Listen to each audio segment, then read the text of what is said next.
Algunas escenas de este programa han sido representadas, incluyendo la descripción de investigaciones realizadas en la escena del crimen.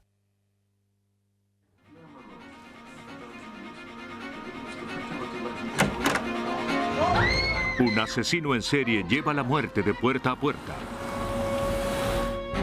Los detectives intentan detenerlo antes de que vuelva a matar. No podía creer lo que estaba viendo.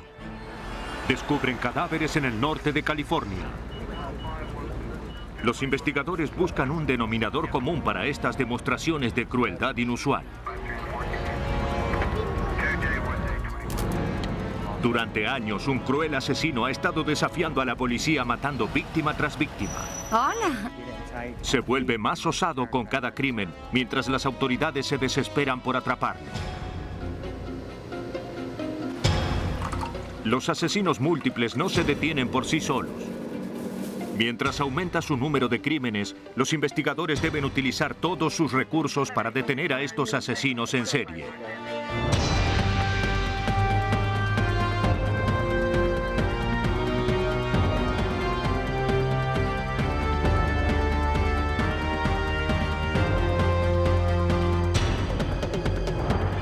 Los nuevos detectives. Casos estudiados por la ciencia forense. Hoy presentamos Asesinatos en serie. Algunos de los nombres en este episodio han sido cambiados. El 12 de enero de 1990 era otro día hermoso en San Diego, pero Chris Burns no lo estaba disfrutando. Estaba preocupado por el paradero de su prometida. Cuando regresaron sus compañeros de apartamento, Burns les preguntó si habían visto a Tiffany Schultz, quien también compartía la residencia. No la he visto. ¿Por qué? Porque su auto está abajo. Su automóvil estaba en el estacionamiento, pero en las varias horas que Burns estuvo en el apartamento no la había visto. Sus otros compañeros tampoco la vieron. Entonces abrieron la puerta hacia una pesadilla. ¡Oh, cielos! ¿Qué sucede? ¡Ven a ver esto! ¡Mira! Schultz estaba muerta, parcialmente desvestida y bañada en sangre. ¡Llamen a la policía! ¡Traigan a alguien! ¡Vamos! Burns permaneció con ella en tanto que sus compañeros llamaban a la policía. Mientras los detectives interrogaban a Burns y a sus compañeros, los investigadores de homicidios de San Diego inspeccionaban la escena. Una de las primeras cosas que notaron era que el cuerpo estaba posado con los brazos y piernas extendidos hacia afuera. Las marcas indicaban que la víctima había luchado ferozmente por su vida. Había sido apuñalada varias veces en el pecho.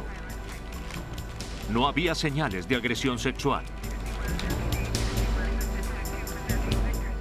Recuperaron la cinta del contestador telefónico en busca de mensajes sospechosos. Mientras los técnicos continuaban trabajando, Chris Burns relataba su historia a los detectives. Bien, ingresé a la habitación y puse mis manos debajo de su cabeza. Notaron que sus manos y sus pantalones estaban manchados con sangre. La situación hizo que Ed Petrick, sargento de homicidios de la policía de San Diego, sospeche. A todos nos parecía muy extraño que una persona regrese a su casa, la encuentra abierta, su novia no aparece, pero sus llaves están allí, su automóvil está allí, su bolso está allí, y ella no aparece. La puerta hacia la habitación de un compañero está cerrada, algo que no era normal, y a él no se le ocurrió golpear o abrirla. Burns fue llevado hacia la estación de policía para continuar el interrogatorio acerca del homicidio de su prometida. Admitió que tenía problemas con Schultz. Te diré por qué estás aquí. Este horrible crimen había sucedido en un momento en que intentaban recomponer la relación. Últimamente no se llevaban bien. Ahora Schultz estaba muerta y Burns era el principal sospechoso. La sangre en sus ropas le dijo a la policía todo lo que necesitaban saber. Pero Burns alegaba que se había manchado con sangre cuando tocó a Schultz ya muerta. Creía que la sangre en sus pantalones era propia, originada en un accidente en la construcción donde trabajaba. La historia parecía muy extraña. Arrestaron a Chris Burns y lo acusaron del homicidio de Tiffany Jules. ¿Puedo hacerlo? Que sea rápido. Bien. La autopsia reveló que Jules había sido apuñalada unas 60 veces. Mientras investigaban este brutal asesinato, la policía descubrió que Jules pagaba sus estudios universitarios bailando en un club nocturno.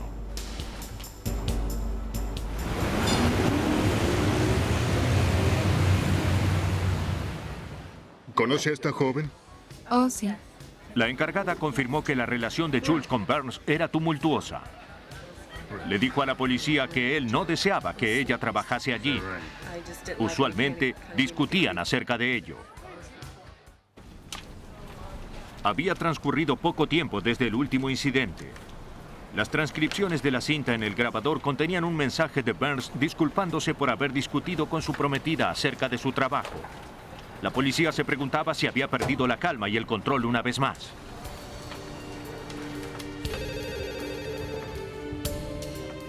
Determinar si Jules había sido víctima de la ira de Burns requería someter la evidencia a un cuidadoso análisis forense. Enviaron la camisa y los pantalones de Burns al laboratorio para averiguar a quién le pertenecía la sangre. En la parte interior del pantalón pudieron apreciar mejor las manchas de sangre.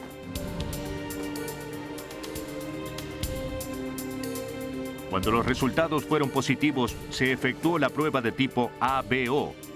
La sangre en la camisa era del tipo AB, igual a la de Jules. Estoy seguro que es así. Pero la sangre en los pantalones era del tipo O, coincidente con la de Burns. La historia de Burns, aunque parecía extraña, podía ser verdad. La policía no tenía otra evidencia para retenerlo. Lo liberaron, aunque seguía siendo el principal sospechoso. Pero la policía pronto lamentó haberlo liberado. El 16 de febrero de 1990, a un mes de la muerte de Tiffany Jules, la policía recibió otro llamado desde el mismo complejo de apartamentos. Por favor, relájese. Otra víctima había sido asesinada brutalmente. ¿Qué tienes? Hallé esto en la cocina. Su compañera de habitación encontró el cuerpo semidesnudo de Janine Weinhold, una estudiante de la Universidad Estatal de San Diego. La habían apuñalado repetidas veces. Al igual que el caso Jules, el asesino había posado el cuerpo con las piernas separadas. La policía temió estar enfrentando a un asesino en serie. Este asesinato ocurrió a solo 90 metros del apartamento donde habían matado a la primera víctima. En el suelo al lado de la cama se encontraron ropas manchadas con sangre. El asesino había dejado el arma homicida en el fregadero, un cuchillo de cocina. Pero había dejado algo mucho más importante. Entre las sábanas hallaron fluido seminal. Necesitamos una toma de esto. Demostraba que la víctima había sido violada. También le daba a la policía una buena posibilidad de identificar al asesino. Larry Turner analizó la evidencia en el laboratorio. A principios de los 90, los análisis de ADN estaban fuera del alcance de la mayoría de los laboratorios. Turner debía confiar en los antiguos y poco confiables métodos de tipificación de sangre. Halló que toda la sangre y fluidos corporales eran positivos del tipo O. Este tipo de sangre coincidía con la del principal sospechoso, Chris Burns, quien también era del tipo O. Tomaré un poco de material.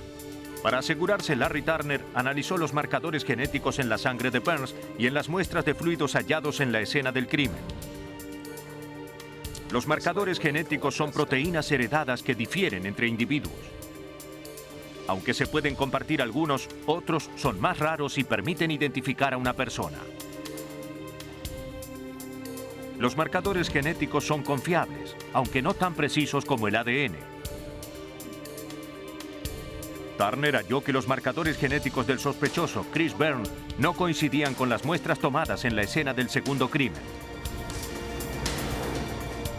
Esto dejaba a los investigadores con 2 asesinatos y ningún sospechoso. Estamos investigando los asesinatos en el complejo Claremont. Regresaron al complejo de apartamentos para entrevistar a las residentes femeninas, esperando que alguna hubiera visto a algún sospechoso. La policía temía que estas 2 víctimas fuesen solo el comienzo. ¿Apareció por el parque? Sí. 3400 de Claremont. Es justo en la línea. Los detectives ensamblaron una lista con más de 1000 sospechosos basados en las pistas obtenidas de los amigos y conocidos de las víctimas. Hubo un par de robos allí. Con 2 homicidios sin resolver, la policía hacía los máximos esfuerzos para atrapar al asesino antes de que volviera a matar. Lamentablemente, eso no sucedió. ¿Emergencias Avalon? El 3 de abril de 1990, a 2 meses del asesinato de Weinhold, la policía recibió una llamada urgente. Habían hallado a una mujer apuñalada. Dígame si es una casa o un apartamento, señor. Señor, necesito que se calme. ¿Dónde está el sospechoso? Una testigo vio a un hombre con un cuchillo huyendo de la escena con el rostro cubierto por una playera. Dígame si llevaba un cuchillo con él. La policía se dirigió al lugar a toda prisa. Encontraron a Tammy Ho, quien había regresado de la piscina del apartamento para encontrar a su amiga Holly Tarr mortalmente herida con una puñalada en el corazón. Holly Tarr fue asesinada en el mismo edificio de apartamentos donde habían matado a la segunda víctima, Janine Weinhold. Afuera, la policía encontró el cuchillo y la playera que el asesino llevaba cuando huía de la escena del crimen. También hallaron una pisada de zapato en el fango que pensaron podría corresponder al sospechoso. Desafortunadamente, los testigos no podían identificarlo. No hallaron huellas dactilares ni restos de cabello en el cuchillo ni en la playera.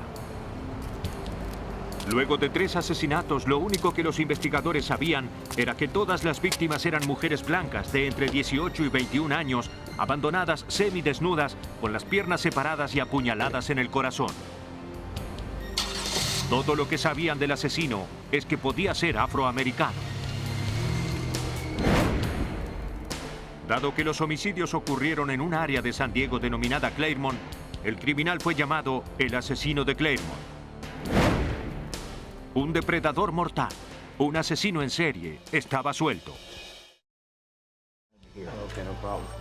La policía revisó la lista con más de 1000 sospechosos. Y de entre ellos, entrevistó nuevamente a los afroamericanos. Obtuvieron cientos de muestras voluntarias de sangre y saliva. Mientras obtenían las muestras, las muertes continuaron. El 22 de mayo de 1990, otra mujer fue asesinada en su apartamento del centro de San Diego. El patrón de las puñaladas era similar al de los 3 asesinatos anteriores. El asesino de Claremont atacaba nuevamente. 4 meses más tarde, hallaron muertas en su casa de San Diego a Pamela Clark, de 43 años, junto a su hija Amber, de 18. Ambas víctimas estaban parcialmente desvestidas. Tenían puñaladas rodeando el corazón y sus cuerpos estaban posados como los anteriores. La policía no tenía pistas acerca de este terrible asesino y no sabían dónde podía atacar la próxima vez. El tiempo les jugaba en contra. Cada día que pasaba, otra mujer estaba en peligro.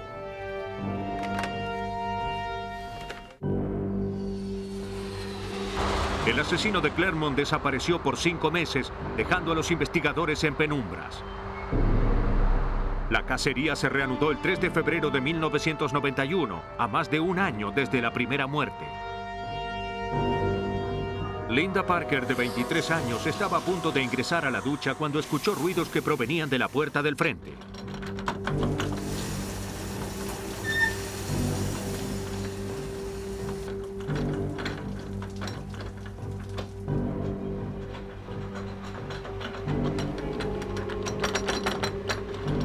Al mirar por la mirilla, notó que un hombre intentaba forzar el cerrojo.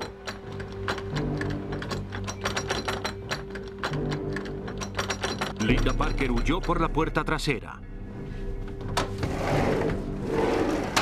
Se dirigió hacia el apartamento de un vecino y juntos se enfrentaron al intruso. ¡Hey, hombre! ¿Qué haces? Oh, intentaba ingresar al apartamento de mi amigo. Este murmuró una excusa y se alejó. No debe ser este. El vecino de Linda Parker anotó la marca y modelo del automóvil del hombre. Mientras tanto, Parker llamó a la policía denunciando un posible encuentro con el asesino de Claremont. Linda Parker sospechaba que el hombre en su puerta la había seguido desde el gimnasio. Hola. Hola, ¿cómo estás? Una víctima anterior, Pamela Clark, había estado en el mismo gimnasio antes de su muerte. Tal vez este era el lugar en el que el asesino seleccionaba a sus víctimas. Los oficiales distribuyeron panfletos en el gimnasio solicitando a la gente que informe si habían visto al vehículo o al hombre descritos por Parker. Al día siguiente recibieron un llamado. Necesitamos que nos acompañe a la estación. Alguien había visto al hombre de los panfletos sentado en su auto frente al gimnasio. Muy bien. Camine hacia el auto. La policía arrestó al sospechoso. Su nombre era Cleophus Prince, a quien habían entrevistado hacía meses. Se había negado a entregar una muestra de sangre. Bien, vamos. Necesitamos sus datos, por favor. La policía necesitaba una muestra si deseaba comparar el ADN de Prince con el recogido en la escena del crimen. Para lograr su consentimiento no le informaron que era un sospechoso de homicidio. Le dijeron que lo habían arrestado por el intento de robo del día anterior en la casa de Linda Parker. ¿Y estas tarjetas? Los investigadores revisaron sus tarjetas de crédito. Todas tenían marcas de haber sido usadas para forzar cerrojos. Prince cooperó y le suministró una muestra de sangre sin que la policía necesite obtener una orden. Hasta que los análisis de ADN estuviesen disponibles, la policía no tenía suficiente evidencia para retenerlo. Liberaron a Prince, pero lo mantuvieron bajo una estrecha vigilancia. Rápidamente se enviaron las muestras al laboratorio. Si coincidía, el análisis de ADN sería una evidencia más sólida que los marcadores genéticos. El problema era que a principios de los 90 la tecnología era nueva. Los resultados podían demorar un año. Sin nada para retener al sujeto, estaba libre para volver a matar. Con el tiempo en su contra, los investigadores confiaron en un análisis de ADN más sencillo, pero más rápido, que compararía la muestra con el ADN hallado en la escena del crimen. Si había similitudes, los investigadores podrían asumir que estaban en el camino correcto. Si el ADN discrepaba, sabrían que tenían al hombre equivocado. Al mes, regresaron los resultados. El análisis indicaba una coincidencia. Nosotros estábamos casi llorando. Era increíble la emoción de haber trabajado en esto, tratar con las familias y escenas del crimen. Y finalmente terminamos. Localizaron y arrestaron a Prince. La policía ahora tenía tiempo para recolectar más evidencia y completar los análisis de ADN. Prince tenía en su poder 2 anillos que habían pertenecido a las víctimas. La policía también halló un par de zapatos cuyas huellas coincidían con las halladas en la escena del asesinato. Bien, ¿qué sucede? Tengo algo interesante. Aunque la policía nunca sabrá qué fue lo que desató esa furia asesina, tenían una buena idea de cómo lo llevaba a cabo. Habiendo perfeccionado su oficio de ladrón, aumentó su repertorio incluyendo asalto, violación y homicidio. Seguía a sus víctimas desde el gimnasio y la piscina, sabiendo que en cuanto entrasen a sus apartamentos quedarían vulnerables en la ducha. Prince ingresaba a los apartamentos, atacaba a las víctimas y las apuñalaba. Basados en la evidencia hallada en las escenas, Prince fue condenado por 6 homicidios. Aguarda su ejecución en San Quintín. El 3 de mayo de 1983 se descubren 2 toneles de 210 litros en el parque Golden Gate de San Francisco. La policía fue alertada por 2 caminantes quienes denunciaron un fuerte olor que provenía de los toneles.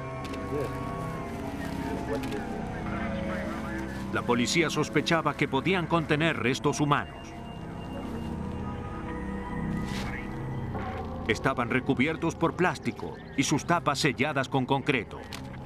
Pero uno de los toneles tenía una pérdida. Los trasladaron a la estación de policía donde fueron sometidos a rayos X antes de abrirlos para no alterar ninguna evidencia en su interior. Las radiografías fueron enviadas al Dr. Boy Stevens, jefe examinador médico de la ciudad y condado de San Francisco. Uno de los toneles contenía 2 cadáveres. Era evidente ya que teníamos 2 esqueletos completos, incluyendo los cráneos, columna vertebral, etc. El otro tonel contenía un cuerpo. No podíamos determinar el sexo por el momento, pero podíamos ver que tenían empastes en los dientes, restos de metal consistente, también con fragmentos de proyectil, o vainas y varios ítems personales como anillos, aros y demás. Ahora que sabían que los toneles contenían restos humanos, los investigadores debían determinar cómo habían llegado hasta allí. Los técnicos se tomaron todo el tiempo necesario para buscar rastros que el asesino pudiera haber dejado. Kenneth Moses, un inspector del Laboratorio Criminal de San Francisco, comenzó examinando el exterior de los toneles. Esperaba hallar alguna huella en el envoltorio o en la cinta. Pero obtener huellas dactilares de la cinta no es fácil. No se puede usar polvo ya que se adhiere a todo. La mayoría de los químicos para huellas disuelven el adhesivo, destruyendo la impresión. Moses hizo un experimento. Combinó una tinta azul oscura, un antibiótico, con agua para formar una tintura llamada cristal violeta. Esperaba que al sumergir la cinta en la solución, el antibiótico se adhiriese a las proteínas de la huella, tornándola violeta. Tras 14 horas de trabajo procesando lentamente cada trozo de cinta, las retirábamos y luego de 15 o 20 capas de cinta, llegamos a la primera. No había huellas en esos cientos de metros de cinta. Finalmente quitamos el último trozo de ella, lo sumergimos en el cristal violeta y entonces apareció esta hermosa huella.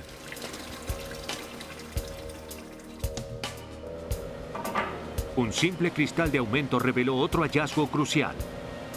El presunto asesino había dejado una huella muy clara en el concreto cuando selló la tapa.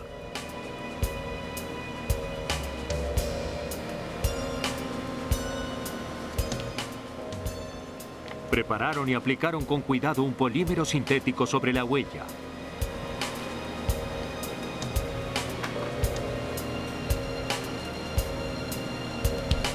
Al secarse, formó un molde perfecto que se utilizó para registrar la huella sobre papel.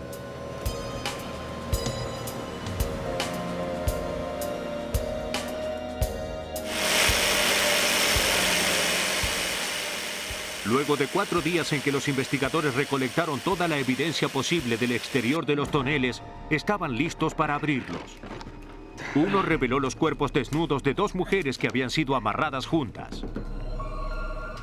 Las mujeres fueron identificadas por sus huellas como Glenda Whitley y Paula Rodríguez, 2 prostitutas.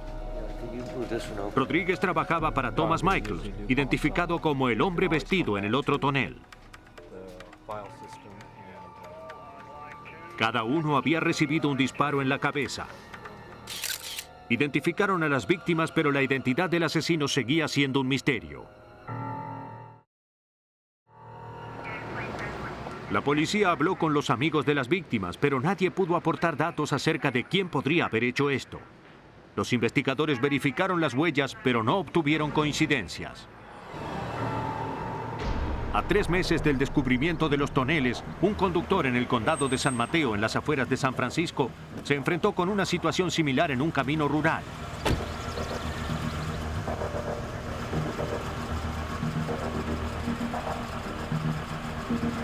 Inmediatamente avisó a la policía.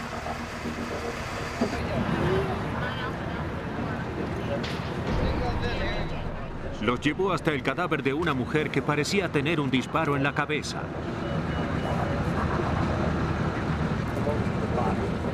Restos deteriorados de ropa conducían hacia la horrible escena. El sargento detective Robert Morse dedujo su significado. Necesito que vayas tú. Tenía una cuerda de nylon extendida a partir de sus tobillos. Aparentaba haber sido arrastrada por la calzada.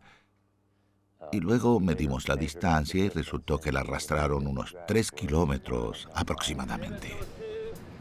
Veamos qué tenemos aquí. Esto parece ser parte del suéter. Bien. Se aseguró el área y se anotó cada resto de evidencia. Cerca del punto de origen se halló un saco de residuos. Bien, guarde ese saco de residuos. La primera tarea, luego de recolectar la evidencia, era identificar a la víctima. Los detectives revisaron sus huellas. Fue identificada como Marsha Geary, una prostituta de Oakland, California.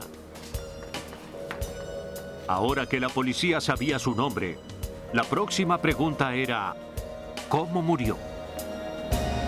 La autopsia reveló que le habían disparado a la cabeza. La trayectoria era descendente unos 45 grados. El orificio de entrada era oblongo, algo que era inusual. El proyectil calibre 38 recubierto de nylon que se recuperó de la víctima también era inusual. No tenía ninguna de las marcas que el cañón de un arma deja cuando el proyectil lo atraviesa. La policía se preguntaba qué tipo de arma podría haber disparado ese proyectil mortal. Examinaron cuidadosamente el saco para residuos hallado en la escena del crimen, buscando huellas u otros restos de evidencia. El saco se analizó con cianoacrilato o pegamento instantáneo. Al calentarlo, los vapores del químico se adhieren a la huella, tornándola visible. Descubrieron una huella latente que correspondía a un pie demasiado grande para pertenecer a la víctima. Todo lo que los investigadores necesitaban era un sospechoso para comparar las huellas. Muchas gracias, señor. Aprecio eso.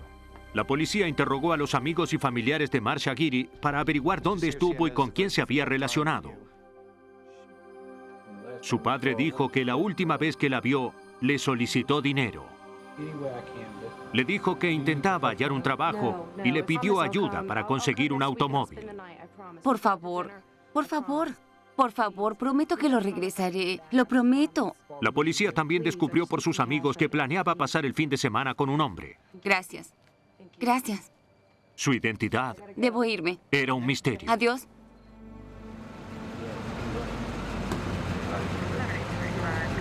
Al día siguiente del hallazgo del cuerpo de Marsha Geary, descubrieron el cadáver de Catherine Barrett en una calle cerrada de San Francisco. Había sido torturada y apuñalada hasta morir. Su cuerpo estaba recubierto por plástico. Del envoltorio se recuperaron restos de metal. Mientras la policía investigaba este asesinato, el dueño del apartamento de Marsha Geary, Raleigh Hill, les dio una pista. Tome asiento. Hill le dijo a la policía que Geary planeaba ver a un hombre llamado Jack ese fin de semana. Hill desconocía el nombre de Jack, pero sabía que vivía en un almacén. ¿Qué le dijo acerca de Jack? Solo dijo que iba a verlo. Hill dijo que en 2 ocasiones había llevado a Geary hasta ese lugar para sus citas. Hill le dio a la policía el domicilio. Era a 36 kilómetros de donde hallaron el cuerpo de Geary. ¿Puede ayudarnos? Sí, puedo hacerlo. Iremos a donde está él. Junta tu equipo y vamos. El almacén servía como las oficinas de Anthony Electric, una empresa contratista de electricidad que pertenecía a un ex policía llamado Anthony Sully, conocido como Jack. Ya le hemos explicado eso antes. Aquí está. ¿Más preguntas acerca de eso? No. Bien. Los investigadores también descubrieron que el día anterior a su muerte, Catherine Barrett, la última víctima, dijo a sus amigos que se dirigía a Anthony Electric.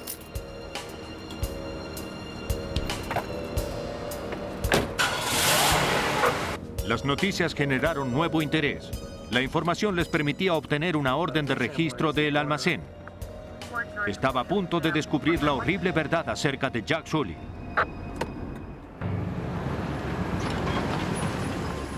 La investigación por homicidio desembocó en el almacén de un contratista de electricidad donde se habían dirigido las 2 prostitutas asesinadas.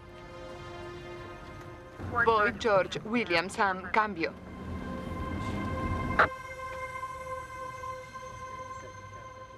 Una mujer disfrazada con un traje de baile recibió a los policías en la puerta.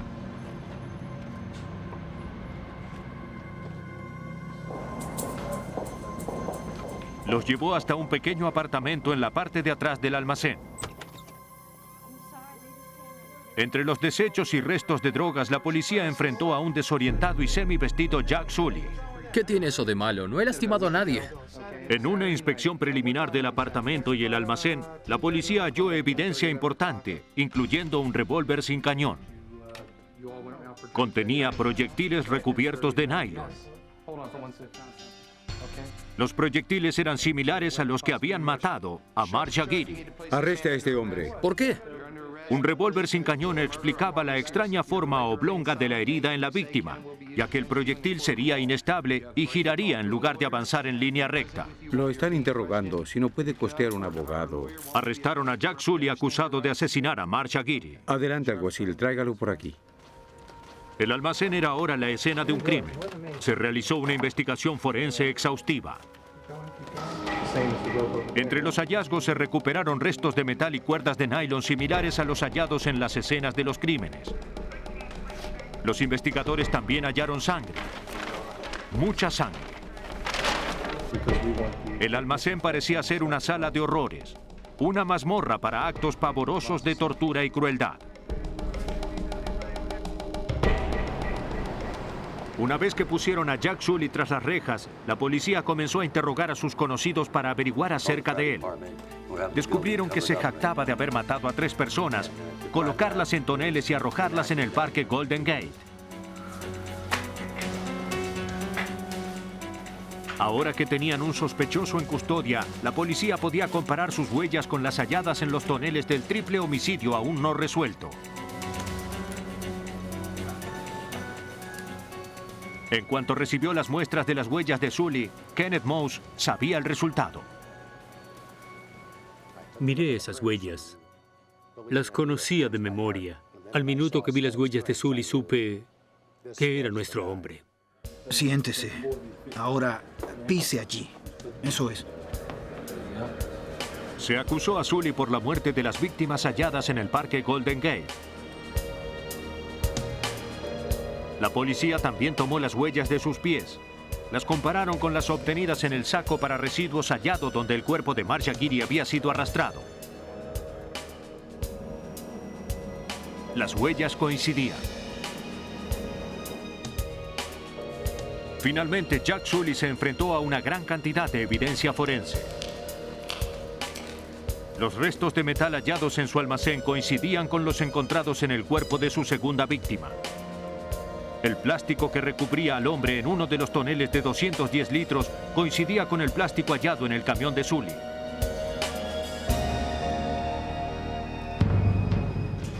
El patrón de violencia de Sully se hizo claro con la investigación. Bajo la influencia de pasta de cocaína recogía prostitutas. Al llegar a su almacén las sometía a periodos prolongados de torturas, golpes y abuso sexual para finalmente asesinarlas. La evidencia forense lo relacionó con 5 víctimas, pero otra evidencia demostró que había matado a 6. El 3 de junio de 1986 se condenó a muerte a Anthony John Sully por 6 cargos de homicidio en California.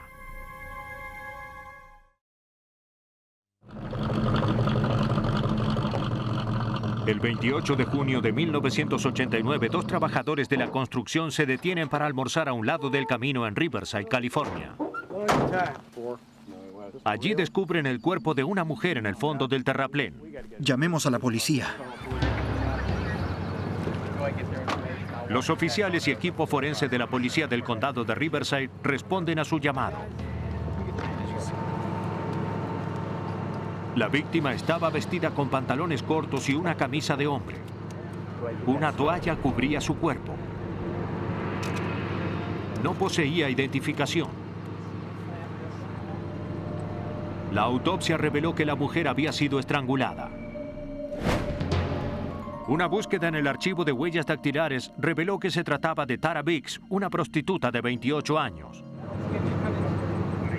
La evidencia recolectada en la escena del crimen fue enviada al laboratorio del Departamento de Justicia Criminal de California. Los investigadores hallaron poco más que unos restos de fibras. Quien sea que haya asesinado a esta mujer no había dejado mucha evidencia. El 13 de diciembre de 1989 hallaron a otra mujer asesinada en un camino rural en Riverside, California. Era Pamela Martin. Aparentaba que la habían matado en otro lugar para luego vestirla y abandonarla en esa zona. Al igual que la mujer hallada 6 meses antes, ella también era una prostituta. Había otras similitudes. La policía halló fibras semejantes a las de la primera víctima. También hallaron huellas de neumáticos. Tomaron fotografías para analizarlas en el laboratorio. Las fotografías fueron ampliadas a tamaño real. Las marcas de las huellas y el desgaste serían únicos para el vehículo del asesino. Los criminalistas determinaron dos tipos diferentes de cubiertas. Descubrieron que el asesino probablemente conducía un camión o camioneta con un problema de alineación, causando que los neumáticos delanteros sufran un mayor desgaste. Las similitudes entre las dos escenas del crimen indicaban que se trataba del mismo asesino. Aún no había concluido. En los 16 meses desde el hallazgo de la primera víctima, otras 6 prostitutas fueron asesinadas en Riverside y sus alrededores. La información acerca de los neumáticos fue muy valiosa, según Steve Sekowsky, del Laboratorio del Departamento de Justicia Criminal de California. A medida que hallábamos nuevas víctimas, ya teníamos la información acerca de qué tipo de huellas buscar. Era una de las primeras cosas que veíamos sobre si este caso era o no uno más en la serie de eventos. Cuando los departamentos de policía del área se reunieron para comparar evidencia forense, descubrieron que junto con las huellas de los neumáticos, los restos de cabello y fibras también eran coincidentes. En la mayoría de los cuerpos se hallaron fibras rojas y grises, hilos dorados y restos de cuerda. Estas fibras recuperadas de las víctimas conectaban los asesinatos entre sí. Con cada muerte, el asesino se tornaba más osado y sádico. La policía halló entre unos árboles el cuerpo de Laura Mills, otra prostituta que había sido apuñalada y estrangulada. No lo sé. Hallaron restos de una fruta pelada y parcialmente comida. Bien, muy bien. Según el investigador Bob Creed, este detalle extraño le dio a la policía una idea del tipo de monstruo al que se enfrentaban.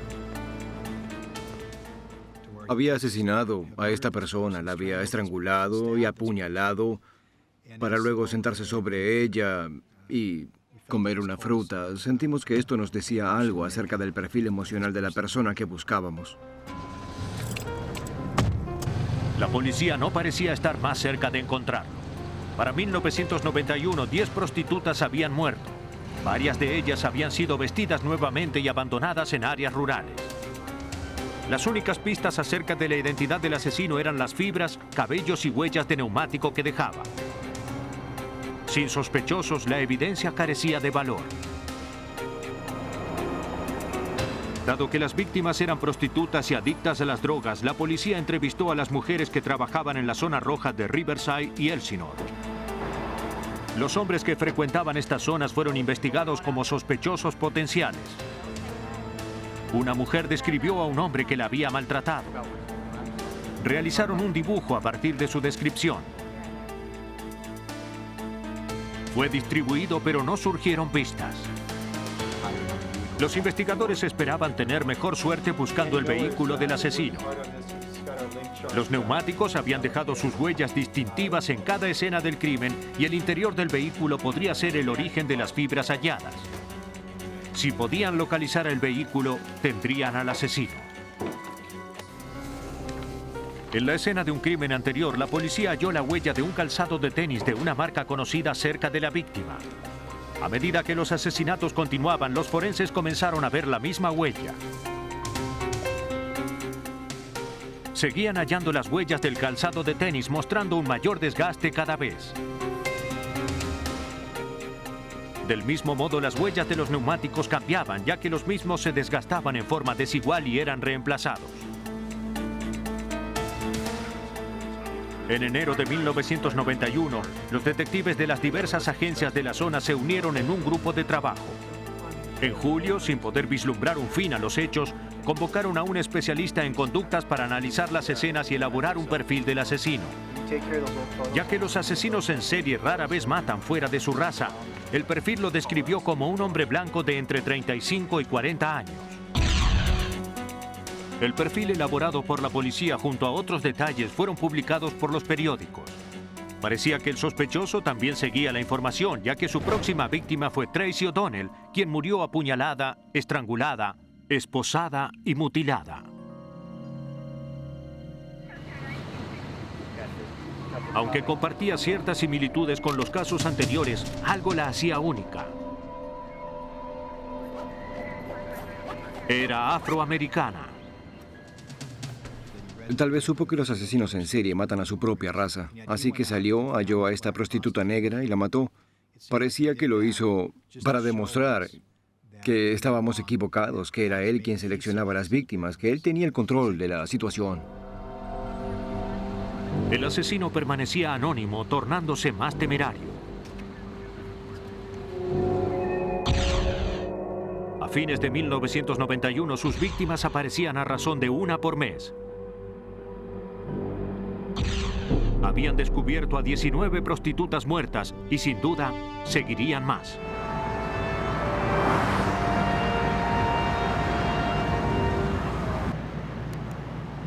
Los investigadores en Riverside, California, finalmente lograron algo el 9 de enero de 1992. Un oficial que patrullaba la zona roja en Elsinore vio a un hombre que hablaba con una prostituta desde su camioneta.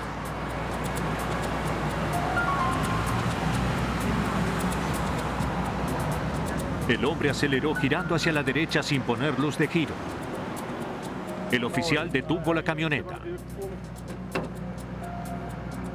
El nombre del conductor era William Saff.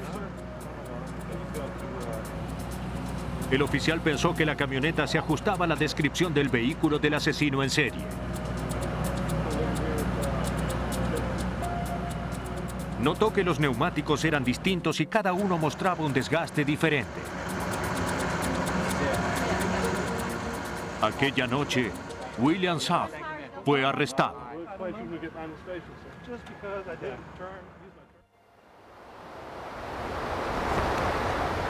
La camioneta fue llevada a la estación de policía donde la revisaron cuidadosamente. La policía halló un almohadón dorado y un saco de dormir.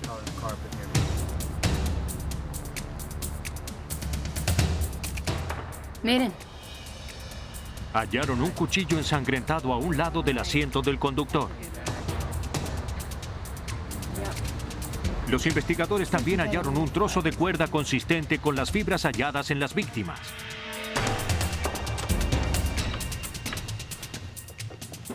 Mientras el cuchillo y el resto de la evidencia de la camioneta iban al laboratorio, los investigadores obtuvieron una orden para registrar la casa de Saff. Allí encontraron un calzado de tenis desgastado, cuyas huellas coincidían con las halladas cerca de varias víctimas. Los oficiales también hallaron camisas como la que vestía la primera víctima y varios recibos por reparaciones al vehículo.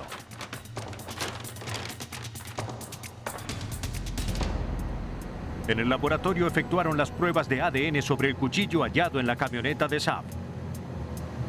Los resultados indicaban que se trataba de la sangre de su última víctima. Tomaron muestras de sangre, saliva y otros fluidos corporales de William Saff a fin de comparar el ADN con la evidencia hallada en algunas de las víctimas. En muchos casos coincidía. Las fibras del almohadón dorado y del saco de dormir, junto con muestras del cabello de Saff, también coincidían con la evidencia de las escenas del crimen. Las huellas de la camioneta de Saff concordaban con las fotografiadas en varios de los crímenes. Los registros de mantenimiento del vehículo también ayudaron a establecer cuándo había intercambiado o reemplazado los neumáticos en la camioneta. La policía tenía su propia secuencia en base a las posiciones de cada caso. Cuando la compararon con los registros de Saff, notaron una correlación perfecta.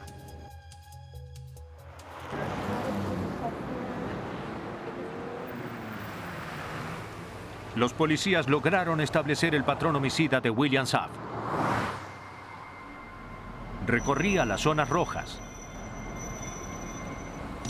Hola. Hola, preciosa, ¿cómo estás? Yo bien, ¿y tú? Yo muy bien. Bien, ¿buscas una cita? Sí, por eso vine. Cuando seleccionaba una prostituta, la invitaba a su camioneta y conducía hacia un área desolada.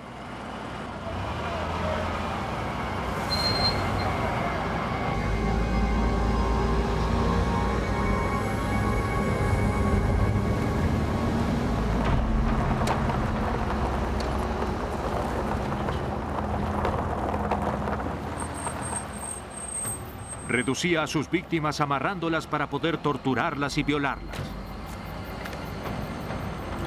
Luego las asesinaba por estrangulación o apuñalándolas. Algunas veces vestía a las víctimas con su propia ropa de modo de poder moverlas sin dejar sangre en su camioneta. No se esforzaba en ocultar los cuerpos.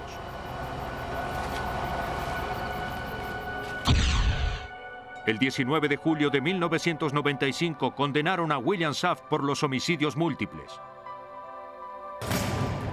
Fue sentenciado a muerte. Los deseos de matar nunca se detienen en un asesino en serie. Una vez que establece un patrón que funciona, lo repetirá una y otra vez. Pero el patrón que logra su cometido también deja rastros para aquellos que juraron atraparlo.